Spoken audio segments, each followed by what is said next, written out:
Hey nerdy knitters, Tanya here. Get your favorite beverage and your knitting and let's settle in for a good chat. I guess we have to say it that summer's officially over and fall and sweater weather are here. It's been rainy and wet these last few days, so I haven't been outside as much as I like and I'm already missing the sunny weather, but I am looking forward to pulling out my sweaters and shawls and socks, the things I don't wear in this summer, and I've been settling back down into my routine. And of course, recording videos every week and hanging out with you. So I'm back into that routine. I've got a whole schedule planned. We're going to be diving into sock knitting over the next few months. We've talked about cables this month, and next month we're going to be talking about hat knitting. And then after that, we were going to really dive into socks and all of the different ways they can be knit, and then the different types of construction. We'll cover it all. Every month we'll have a new pattern with different sock yarn. I've got some beautiful yarn right here that I want to show you a bit later that will be coming up for those tutorials, and just lots of good stuff planned. I've got some giveaways coming up from some wonderful Canadian yarn dyers and some of this yarn.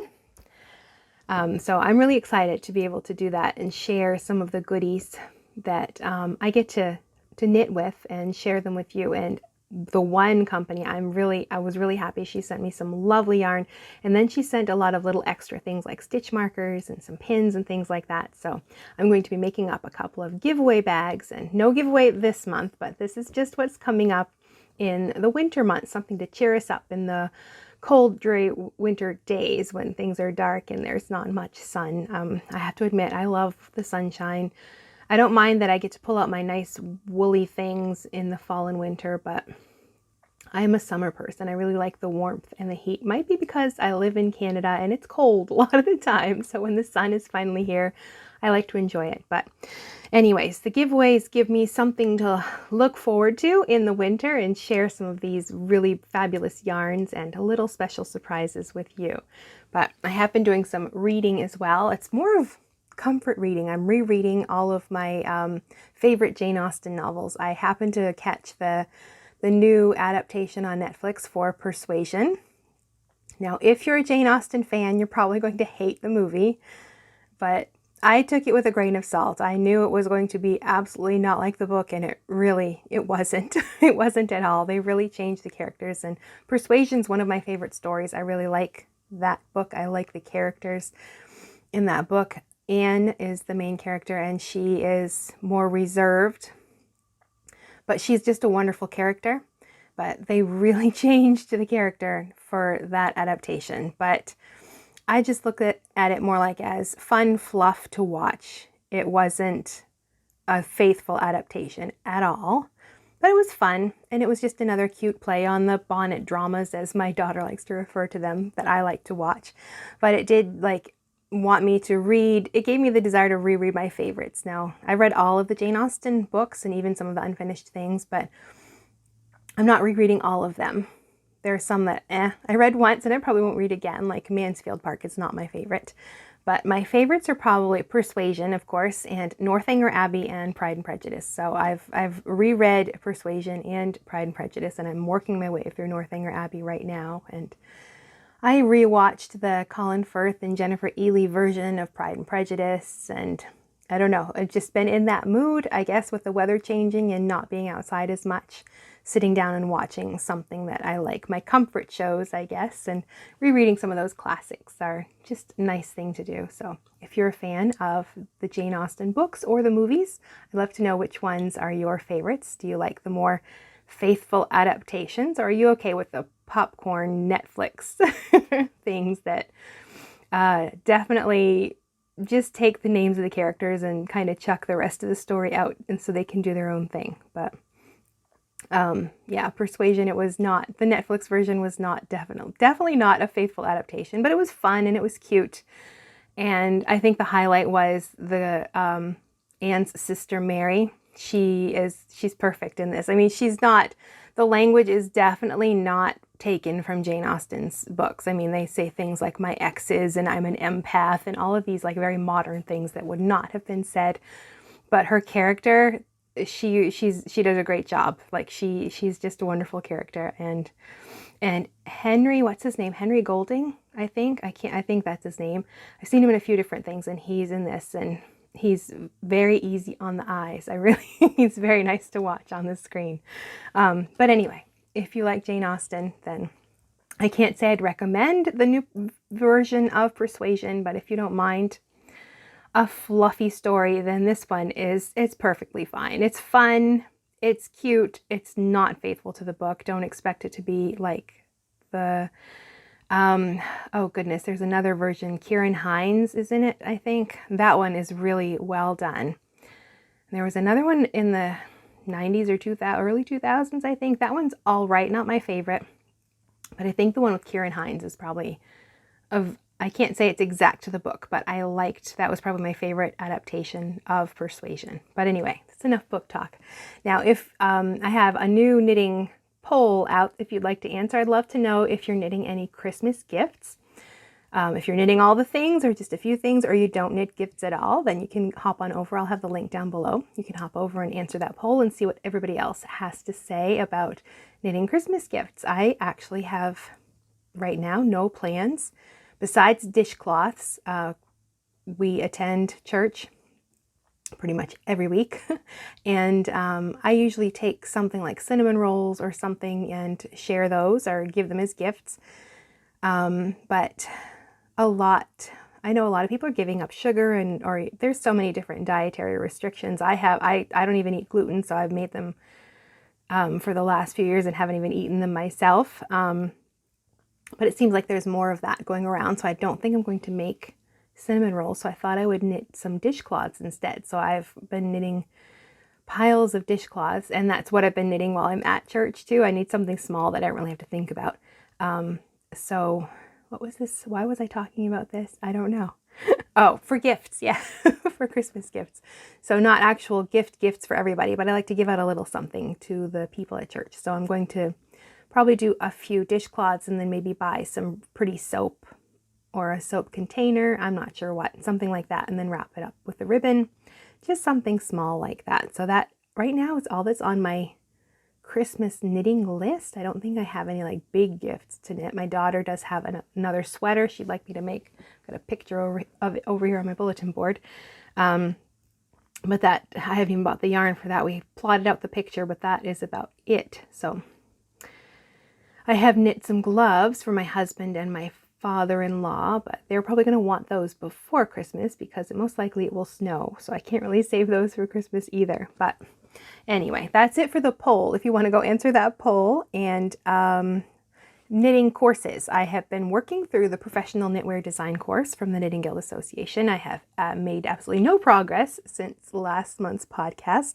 It's been on the back burner because I just got my results back for the Master Hand Knitting program. I've been working through level 3 for the past year. Yeah, I got it for Christmas last year.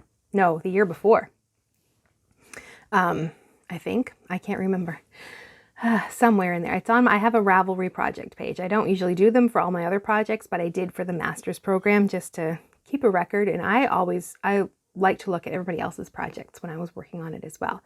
But anyway, I had gotten my results back. I had a few swatches to do and a lot of written work and questions to resubmit.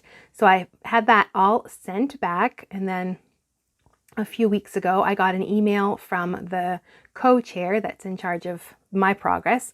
And she emailed me the letter that was also with the things she sent because I hadn't passed at that point. I had some more written work I had to fix for both of my patterns, but that was it. All of my knitting had passed. So, and that's actually not even back. It's still in the mail. I'm waiting for it. But the written things were just a few things, nothing too terrible, and a schematic for the hat. So I resubmitted that and emailed that to her. And then the very next day, this was last Tuesday or Wednesday, she emailed me to tell me that I had passed. So I have officially passed the Master Hand Knitting program, level 3, the whole thing. So my certificate and pin are on the way. I will show them to you when they get here in the next podcast. They should be here by then, I hope. So I'm a Master Hand Knitter, and I'm still not quite, I don't know. I'm not sure. I'm still not quite used to that yet. I've told my mother-in-law and my husband, and I don't know, it's just, it hasn't quite struck home that I've finished all of the levels. I think it took me 4 years altogether to do them. I don't know. 2018 is when I started, I think. 2021, 22. So yeah, 4 years to finish all 3 levels. Phew, it was a lot of work, and I think I was starting to burn out towards the end, but it's done now. So yeah, I'm kind of relieved that it's done, and then I look and I'm like, oh yeah, so now I can get back to the knitwear design course because that's been on hold while I've been finishing this. So that will be the thing that I'll be working on next. And then after that, I don't know. Since I started knitting, I've been taking all of these different courses and things like that. So it's kind of odd to see the end of the courses, but of course I can keep on knitting, but I kind of want to do something else after, but I'm not sure what. So we shall see about that. So that's the progress for that, and I'm very happy to be done. But I don't know, it hasn't quite, I mean, I know in my head that I'm done, but then I'm like, oh, okay. What else is there to do? But anyway, and we do have questions to answer asked on the community tab of the YouTube page if anybody had any questions they wanted to discuss, because I don't know, I don't have a ton of knitting to show, and I want everything I put on the channel to be useful to knitters, and just showing what I'm knitting isn't, I mean, entirely useful to you. So I thought we would go back to answering some questions. So if you have any knitting questions you'd like to discuss in the next episode, then drop them below this video, or keep an eye out. I'll be asking on the community tab, which should pop up in your home feed when you're scrolling through YouTube, hopefully. But we do have one question. Michelle wants to know, how do you have neat edges on blankets or scarves, and how do you stop having a large loose loop on the sides? So I'm going to divide this up into 2 different questions, because I think she's asking 2 questions. Neat edges and then those large loose loops can really be 2 different topics. So we'll start with the large loose loops. Now, when you are knitting, if you're knitting now, you can look at your knitting or just visualize what it would look like. As you're creating new stitches and putting new stitches on your needle, you are working the stitches that were on your needle, and they're being finished. You're creating that final stitch, whether it's going to be a knit or a purl or something else. But as you work across that row or round of stitches, if there's any excess yarn at the beginning of that row, let's say, all of it sort of gets shifted along to the end of the row. So by the time you get to the last few stitches or that last stitch, all of that excess yarn can collect right there, and you end up with a large stitch. And then you turn your work and you make your first stitch and you make it super tight, thinking that that's going to help the stitch underneath. It does nothing for the stitch underneath. You're just tightening up the stitch that's currently on the needle, and you're not affecting the stitch underneath at all. Perhaps you're making it actually larger by yanking on the yarn. So that doesn't help. I know that that's the first thing people would do, is like, well, let's tighten up and see. But you have to think about, if this is happening for you, you have to think about it before you get to that large loop, because everything you're doing before that is what's causing that stitch to be larger than everything else. And it's usually for a few different reasons. It's because when you're knitting, you are putting your needle in to the stitches on your needle, but you're working that stitch on the barrel of the needles instead of the tips or the tapers. You're putting your needle in, and both the stitch is getting larger because you have both barrels of both needles within that stitch. If you're using just the tips, you're not making each of those stitches larger. And if you continually do this as you're knitting across the row, then you're taking all of that yarn, you're making your stitches larger than they need to be. So the first thing is to work on the tips of your needles, not to work on the barrels of the needles. And the next thing is your tension. If you're making loose stitches, then you're putting a lot of extra fabric or extra yarn into those stitches. So when you come back around to knit them off your needles, all of that extra yarn's getting pushed to that final few stitches. And I noticed this when I was working on the master's program, especially level 2, when I had to do like my seaming swatches. You had to make 2 little pieces, like stockinette, 2 little rectangles or 2 little rib or seed stitch. And my left edges were quite often longer than my right edges. And that's because I was doing this. I noticed when I was knitting, I would start out really tight on that row, thinking that I was fixing that. And then I would loosen up. So by the time I got to the other end of it, my stitches were looser. So they were longer than the stitches on the other end. So that's another thing you can be doing. If you're starting out tight and then getting looser, you're making your stitches change size, and it might not just make much of a difference on 1 or 2 rows, but for a project, you'll start to notice that one edge is longer than the other edge because you are changing your tension. So you really have to sit down and pay attention while you're knitting to see what you're doing to cause that issue. You cannot fix it on the next row. You have to think about it before you get there. So if you're knitting too tightly and then loosening up, that can be a problem. If you're knitting on both barrels of the needles and not just the tips, if you're adding extra yarn, because when you're using both barrels, you are adding extra yarn to those stitches. Or if you're just knitting very loosely, all of this adds extra yarn that has to go somewhere, and it either ends up with giving you just bad tension overall, or it sort of collects and moves along and creates these edges that are big and loopy and messy. So it's basically a tension issue and something that you have to fix with your own knitting to figure out why it's happening for you and what you can do to keep it from happening, because it can be an issue, especially when you're knitting projects in pieces. Like you're knitting a cardigan or a sweater in pieces, you don't want the left side of the cardigan piece to be very long, like a couple inches longer than the right side, because of this odd tension issue. So it is something that you need to watch out for if it's an issue for you. And I'd say for a lot of new knitters, it certainly is. It's something that just happens. But I mean, there are stitches on the edge are going to be loose anyway, because stitches in the middle of the fabric, they are joined to the stitch on either side. The stitches on the end are joined to a stitch beside them, but then their other leg is reaching up above to go to the row above them. So it doesn't have a firm, stable stitch to either side to help it hold its shape. So your edge stitch is going to look odd. But if it's very large and loose, there are things you can do. So I hope that answers the first part of your question, Michelle. And then your second part was, how do you have neat edges on blankets and scarves?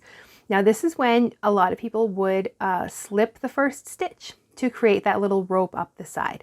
I don't recommend this for projects that are going to have seams. I did knit a sweater this summer, the Sayer tank top.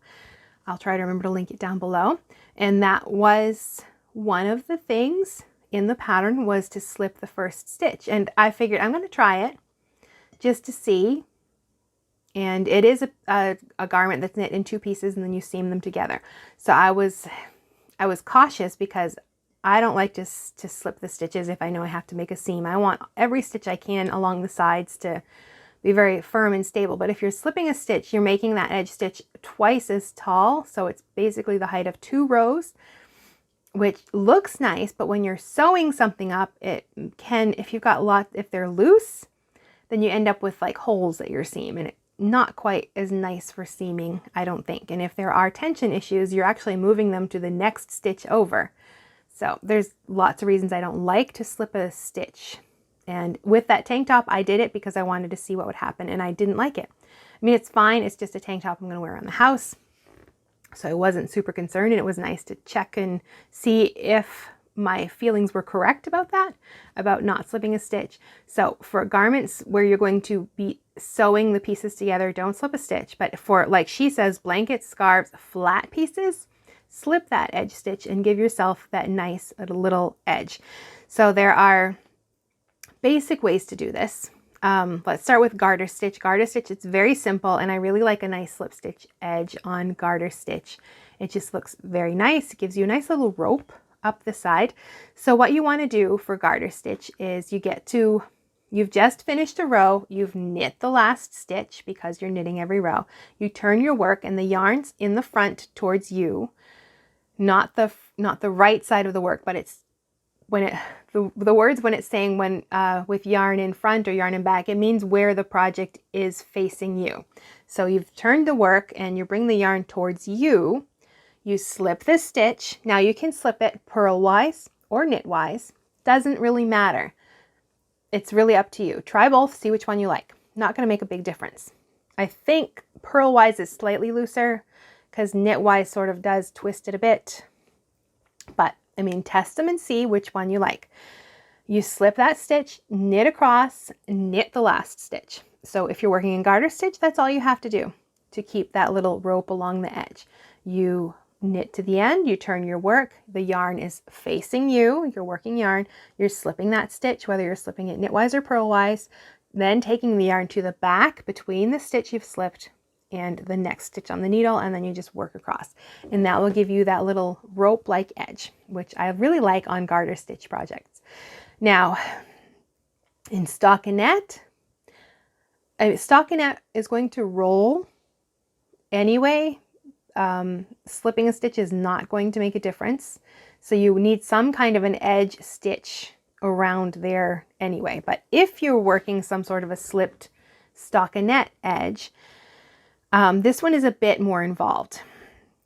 So on your right side rows, on your knit rows where you're knitting across, you are going to hold the yarn to the back as you slip that first stitch. And you can slip it knitwise or purlwise, whichever way you want. And then you're going to knit to the end of the row. And then you're going to turn your work, and then you're on a purl side or a wrong side row. You're going to keep that yarn held towards you and slip the stitch, whichever way you've decided, knitwise or purlwise, and then purl to the end of the row. So, I mean, you're maintaining your stockinette fabric, but the difference is where the yarn is held when you're creating that edge. Because if you're holding it in the wrong place, you'll end up with like the yarn around your edge stitch. You want like a clean rope along the edge, and if the yarn is not where it should be, then you'll end up with like the rope or the yarn wrapped around that little rope-like edge. So when it's a knit row, you hold the yarn to the back as you slip the stitch. If it's a purl row, you hold the yarn towards you. You slip the stitch and then you start purling across the row. So that's two ways to give you neat edges. And of course you can reverse it. You can knit at the beginning, slip the stitch at the end. It's going to do the same exact thing. Basically, for every 2 rows of knitting, you are working the stitch on one row and slipping it on the other. Whether you do that at the beginning or the end, doesn't really matter. So, I mean, cast on some stitches and practice to see what you like best. There's lots of ways to, well, there's not many ways to do it. There's lots of different instructions for it, but it basically comes down to that, whether you're slipping it at the beginning or the end. I just prefer to do it at the beginning when it's a single stitch, just so I don't have to think about it at the end. Now, if you're slipping a few stitches, then you get that little I-cord. And I really like that for a lot of projects, and that's very simple as well. For that one, I do prefer to slip it at the end. I don't know why, just a habit, I guess. So whether it's 2 or 3 stitches, you would, on every single row, you're going to knit those 2 or 3 and then work whatever pattern you have for the body. And then when you get to those last 2 or 3 stitches, whatever you've decided for your little I-cord, you can just do 2 and that looks really nice. You bring the yarn to the front and then you slip them purlwise. Then you turn your work and you knit those 2 or 3, continue your project until you get to the last 3, bring the yarn to the front and slip them purlwise. So that is the that's the basic simple way to get like a little I-cord edge. So those are some different ways to get some neat edges on your project. So if you're using a pattern that doesn't have something like that, you can add those stitches. If you just want to have that little single stitch rope, add 2 stitches and remember to put that in your pattern. Or if you want to add an I-cord edge to a project, add those 2 or 3 stitches and then just work that basic pattern that we've just discussed. And that you can add that to anything, any pattern that's already written that doesn't already have an edge stitch and you want to add it. So if it's a simple garter stitch scarf that you really like, add that 1 stitch selvage at the end that you can have a really nice neat edge. So that's it for questions. So we can get right to the knitting and what's off my needles. So the first thing is the cable wrap that's right behind me. I think we discussed this last month. This is with Hudson and West Forge. It's a blend of merino and Corriedale yarn. So it's soft, but it has like a good, like it feels sturdy, I guess. I mean, it's still soft. It's not scratchy, but it has just a good, like it feels like it's going to be a good hard wearing yarn. So this is a self-published pattern. I just published a tutorial a few weeks ago that walks you through everything you need to know for knitting it. It's cables, so if you want to know how to knit cables, then this is a good project because I walk you through every step, how to knit them with and without cable needles, how to go through the pattern and all of that with a little swatch. So there's a video tutorial and the pattern. So that is just released this month because we have been talking about cables this month. So that just fit in very well with that. That's my first thing. I think I did talk about it. It was off the needles last month, but now the pattern is officially out. So I did want to mention that here. The next thing off my needles is the Shusui Shrug by Susanne. Sommer, yes, that's her name. I'll have the link for the pattern down below. This was my cuddle up this winter kind of sweater. It's basically a big shawl. That's the inside of it, actually. There's the back of it. So it's brioche and garter stitch. It's basically a shawl with some sleeves. I still have to weave in my ends. I haven't done that yet, and I have to give it a good wash and a block. I used sock yarn, superwash yarn, but I don't even usually put my socks in the dryer. Sometimes I do if I'm not paying attention, or they occasionally get up in there, but I usually wash them on the delicate cycle and then hang them up to dry. So, and it is normal for superwash to stretch and grow. That's why sometimes you do want to put it in the dryer because it can help bring it back to shape. But the superwash, whatever they're coating the yarn with so those fibers stay flat, it can eventually melt or wear off, and then your project could felt. It can happen. So putting it in the dryer can make that more likely to happen. So that's why I like to still do gentle wash, even though it technically can be washed and dried a lot of the time. I'd rather not do that. So that's one thing. If you're going to knit something, especially a garment with superwash yarn, decide how that garment is going to be cared for. That's how you need to swatch. Because superwash, what happens, okay, a little science thing here. They take the yarn, because it's wool.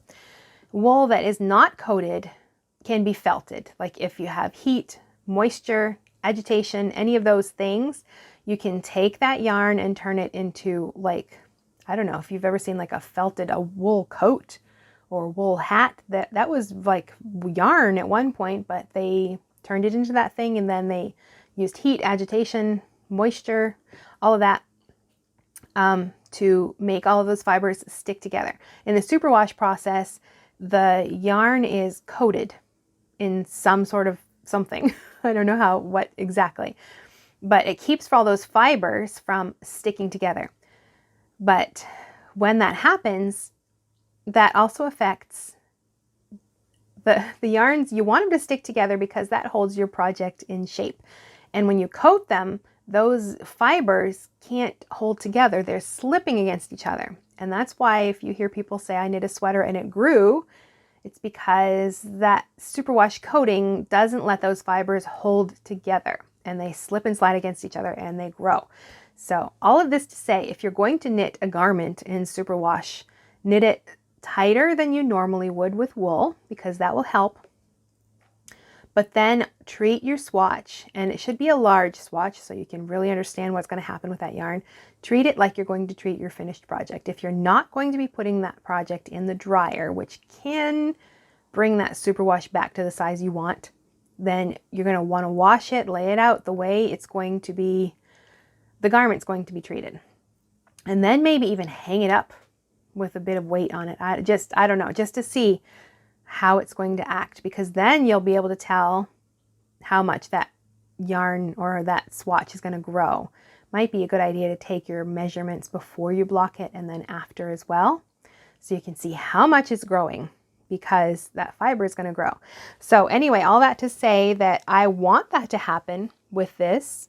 So I'm not going to put it in the dryer. I'm going to wash it and then lay it out and probably stretch it out some because it's garter stitch. It can stretch because I want like a big oversized shawl. So all of that to tell you to block for your garments. I mean swatch for your garments. I didn't swatch for this, but because I knew I wanted it to be oversized. It's a shawl, so I wanted it to be big and squishy. So it is finished anyway. So here's my lecture about using superwash. But I've read so many stories of people who knit a whole sweater and then it like goes to their knees because it just kept growing and growing. But superwash does that. So you have to, that's definitely a fiber you do. If you don't want that garment to grow, you have to make sure you know what's going to happen with that yarn when it finally gets washed. But anyway, this is done. The Shusui Shrug by Susanne Sommer. All this lovely 2-color brioche. This is my first like full brioche project. I've done lots of little swatches and things, but and a hat. Did I do a hat? I can't remember. I might have started it. But this is my first full project. And there is some 1-color brioche as well, just on the sleeves. And she does have in her pattern, she uses a 3rd color for the bind off, but I just decided to go with my darker color. So the edge has that trim of that darker color. And then I also did the same on the sleeve. And she has a normal bind off on the sleeve, but I wanted it to match my hem. So I did like an I-cord because the bottom has an I-cord edge. So I did that there. And I also did that on the sleeves. I think that's the only change I made to the pattern was just, I didn't use a 3rd color. I used the same color and then I used that again and changed the bind off on the sleeve. But I'm really looking forward to wearing it. It's nice and chilly today, but I want to get my ends woven in first. And so you could technically wear it. It's sort of reversible because brioche is reversible and it's just brioche and garter. But I don't know. I really like it. And I wanted something bright and sunny for the winter. I'm really drawn to like blues and purples and greens. But in the winter, I mean, because it's always dark and cold and gray. So I wanted something bright to cheer me up. So I used Knit Picks yarn.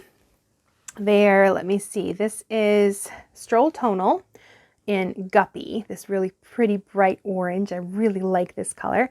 And then this is Hawthorne the Kettle dye in Daphne. It's a really light peachy color. It's not showing up very well because it's the light's making it really white out or whatever. But I had picked this color first and I didn't know what to pair it with. So I went to Ravelry to see what everybody else had used for different colors. And somebody had used this color and she had paired it with this one. And I really liked that. So that's how I chose my 2nd color. And I am very pleased with how it came out. So this was like my birthday gift. I had asked for some money for yarn for my birthday. So this was my do-it-yourself birthday present. So it's all ready, almost. I just have to weave in my ends and give it a good wash and stretch it out. But it's nice and squishy. Brioche and garter are nice for like squishy fibers. So I'm looking forward to wrapping up in that on the next chilly day once it's all ready to be washed and once it's all ready to be worn, I should say. So the next thing that I finished is a whole sweater. I hadn't even cast this on in the last podcast, but I knit this sweater.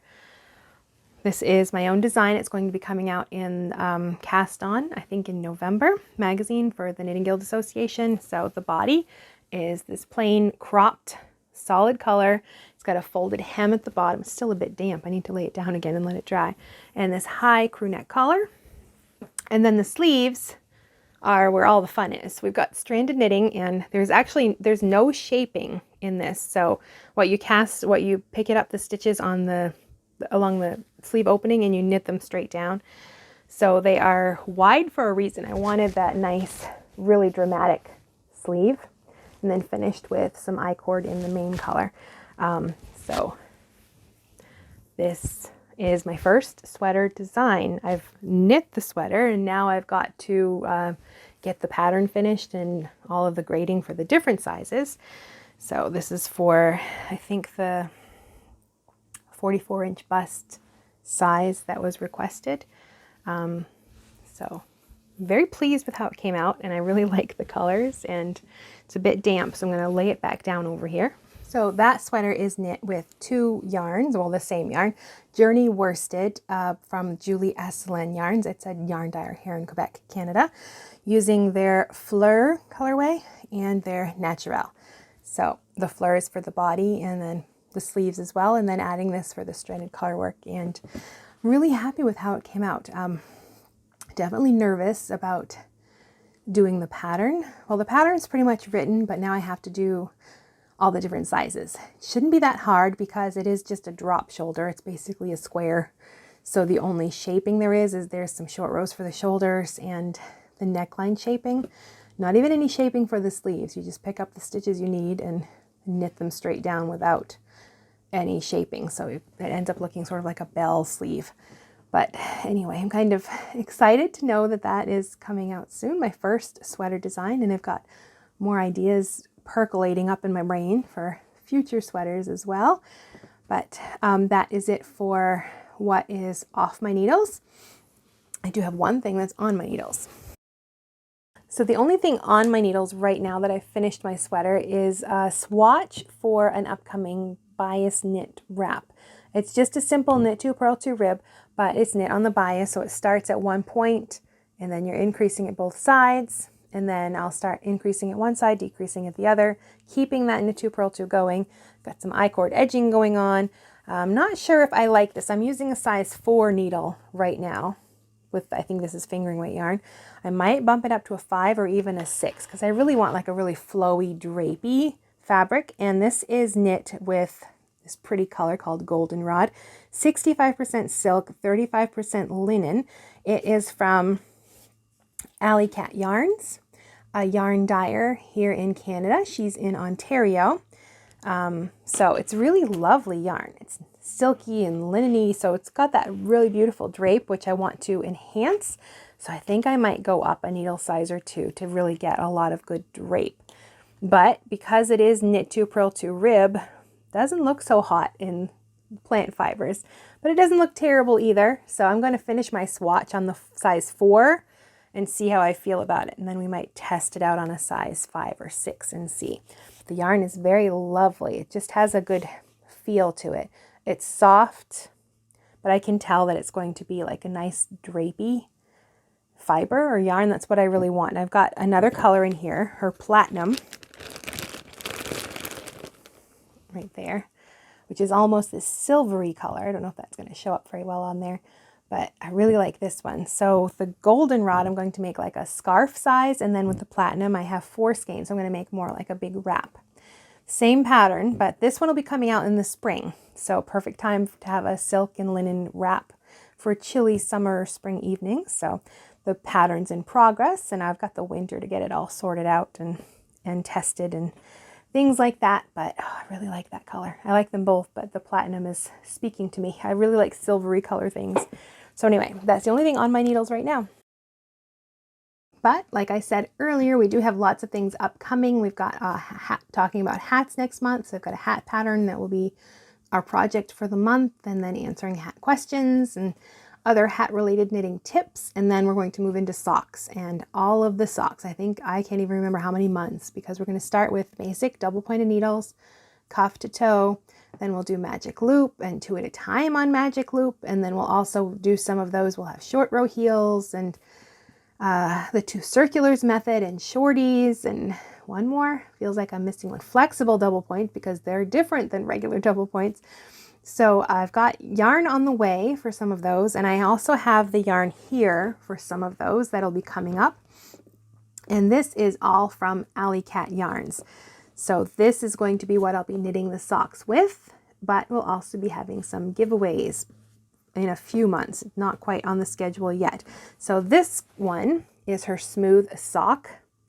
This is 85% superwash merino and 15% nylon. It's a 4-ply fingering, and there's more down in the box underneath my desk, but I didn't want to pull them all out, but I just wanted to show you a little sample of, I don't know if that's showing up. There's beautiful speckles in this one. I don't think it's showing up very well. And this beautiful color, this one's called Fur. I really love blues and greens and purples. This one's called Kin. I've got another one down there that has like this wine mulberry color. that's in this one that matches. There's just so many lovely colors. So very soft. I'm looking forward to this one. And then some other colors of Alley Cat yarns. I'm going to have a link to her website down below. She's got so many beautiful colors. This is her BFL sock. So this is Blueface Leicester, 80% and 20% nylon. Not quite as soft as the Superwash Merino, but definitely more hard wearing. If you end up with holes in your socks a lot of the time, which I kind of do sometimes, then Blueface Leicester is a better choice for your socks because they're just more hard wearing. Now these I'm definitely going to use them for socks, but I've got 2 skeins in there. This one and that burgundy colored one.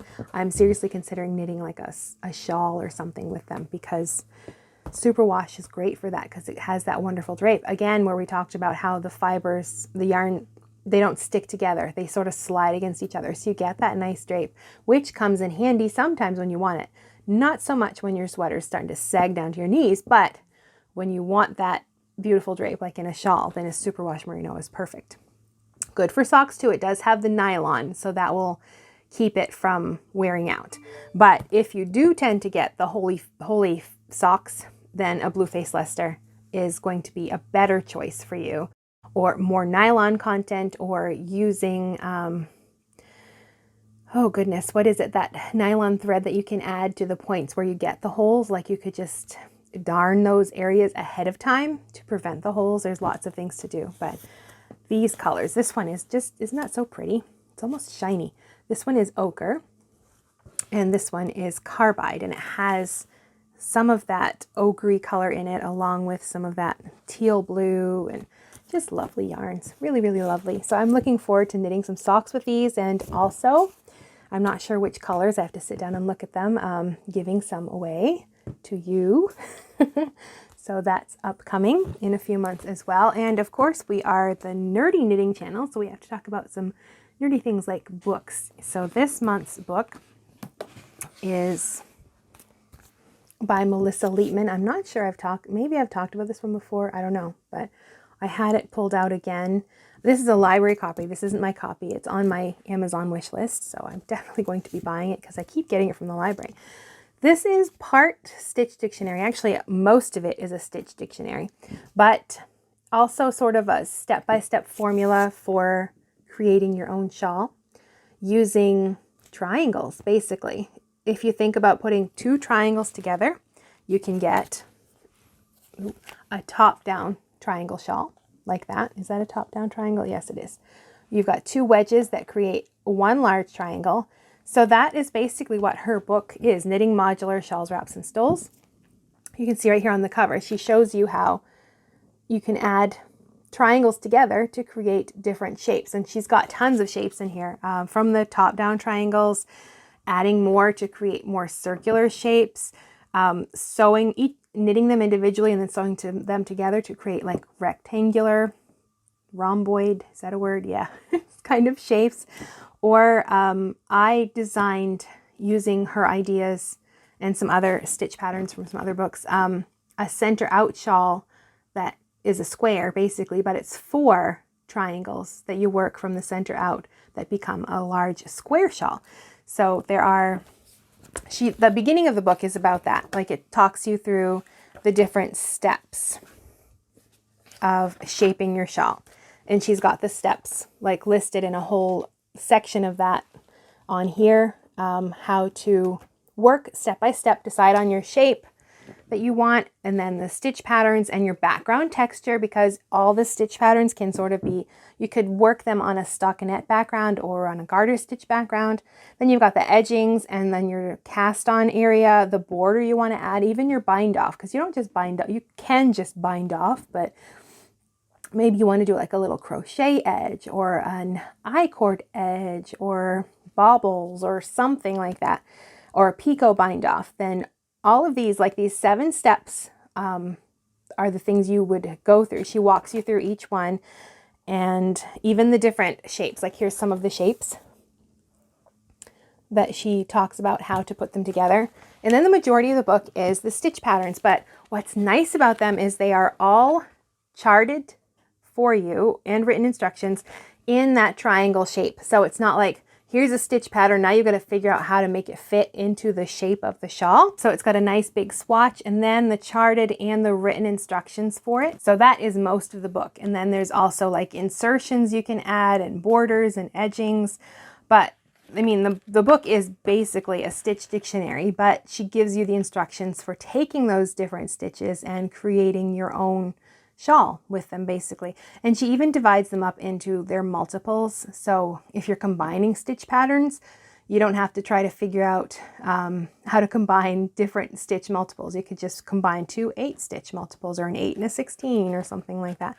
So it's really, really good book. And then in the back, she even has some of her shawl recipes where she walks you through. For step 1, she did this. Step 2 is this. Step 3 is this. So it's really good book if you like to knit shawls, but you want to sort of step into designing your own, but you're not quite sure how and you want a little of hand-holding with that. This is a really great choice for that. So that's it for this episode of the Nerdy Knitting Podcast. Thanks so much for hanging out with me today. If you're new here and you want to catch up on past episodes, I'll put a playlist right here, so you can click right there and I'll see you in the next video.